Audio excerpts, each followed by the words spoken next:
Bonjour à toutes, c'est l'instant déesse du 10 au 16 novembre. Alors, j'avais envie de rechanger encore le format. Je suis vraiment dans une recherche qui pourrait vous correspondre, qui pourrait vous plaire. Donc, n'hésitez pas à me laisser des commentaires. Oui, on préférait quand c'était comme ça, on préférait quand c'était comme ça, etc. Donc là, je vais demander au jeu de cartes. Comme vous le savez, dans le jeu de cartes des déesses, il y a une partie dorée et une partie argentée. Donc là, je vais demander à la partie dorée une seule déesse et non pas trois. Je vais dire, allez, quelle est la déesse qui va nous dominer, dans le sens qui va nous accompagner, qui va nous guider pour notre semaine. On va en tirer une seule. Allez, c'est parti. Une seule déesse. C'est laquelle? Aphrodite.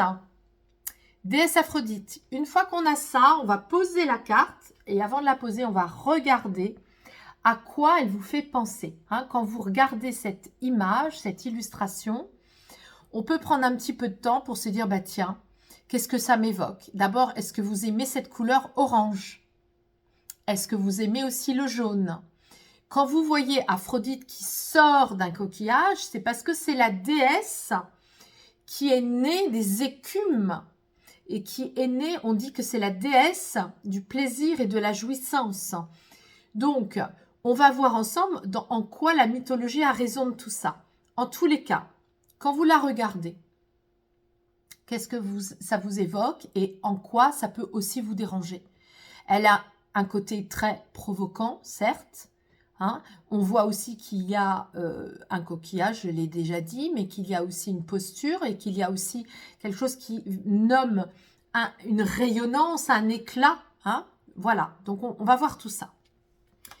Si j'utilise justement le jeu de cartes pour connaître Aphrodite, eh bien je vais aller prendre les cartes qui correspondent à Aphrodite.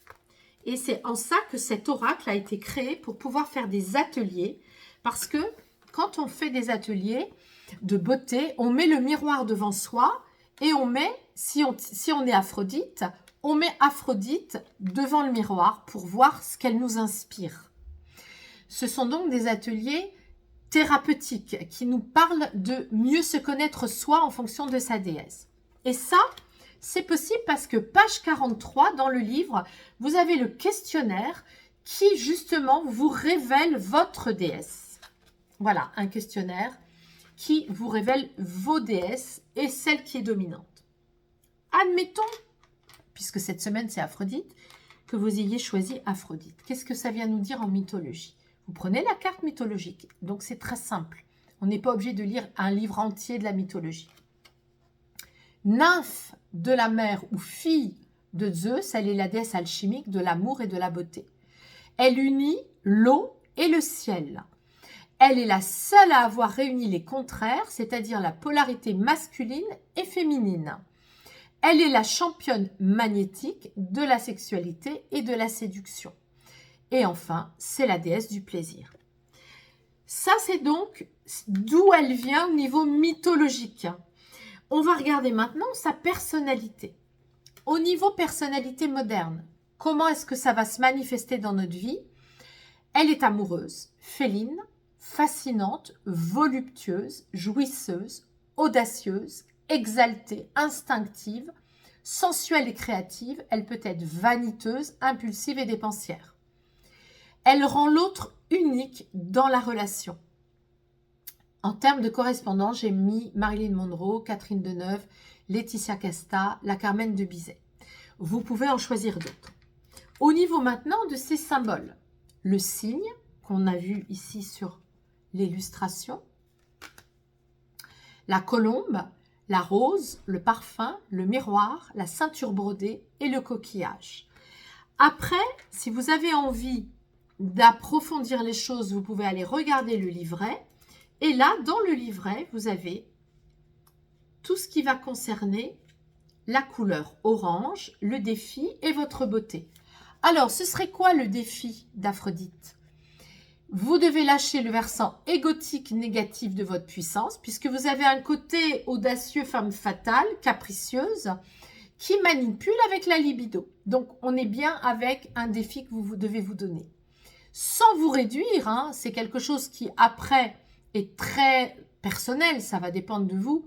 Mais on voit bien qu'au niveau de la beauté, eh bien, Aphrodite aime les soins cosmétiques, les promesses exigeantes pour se rajeunir, les conditionnements, les beaux conditionnements, les dernières formules. Vous passez des heures à vous magnifier, votre coiffeuse déborde de multiples crèmes. Vous aimez aussi, ce que je viens de vous dire, les molécules scientifiques, les dernières recherches. Vous vous maquillez bien sûr tous les jours.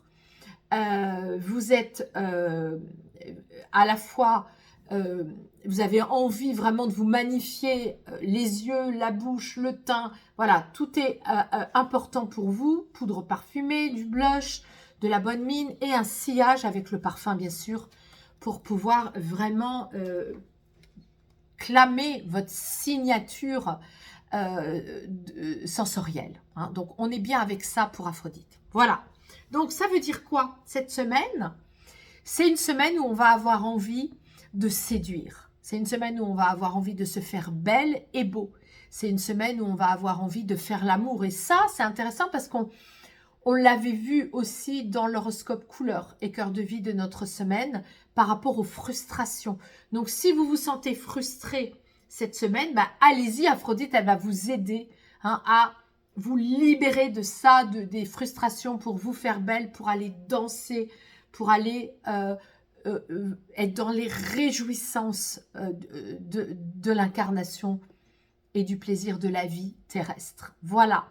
Donc, on va simplement demander un dernier conseil en fonction peut-être d'une autre déesse qui viendrait dialoguer avec elle. Et regardez, c'est encore Aphrodite. Donc, on vient encore plus insister là-dessus cette semaine. Je vous lis la phrase « Ose séduire celui ou celle qui te plaît.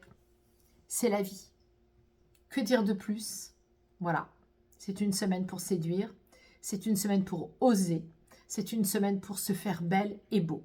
Alors, je vous souhaite une très, très belle semaine, pleine de réjouissances à tous les niveaux. Soyez heureux, soyez vivants, vivantes et vibrants et vibrantes. À la semaine prochaine et merci pour vos commentaires. Dites-moi ce qui vous plaît comme format et je m'adapterai pour vous plaire aussi. À la semaine prochaine.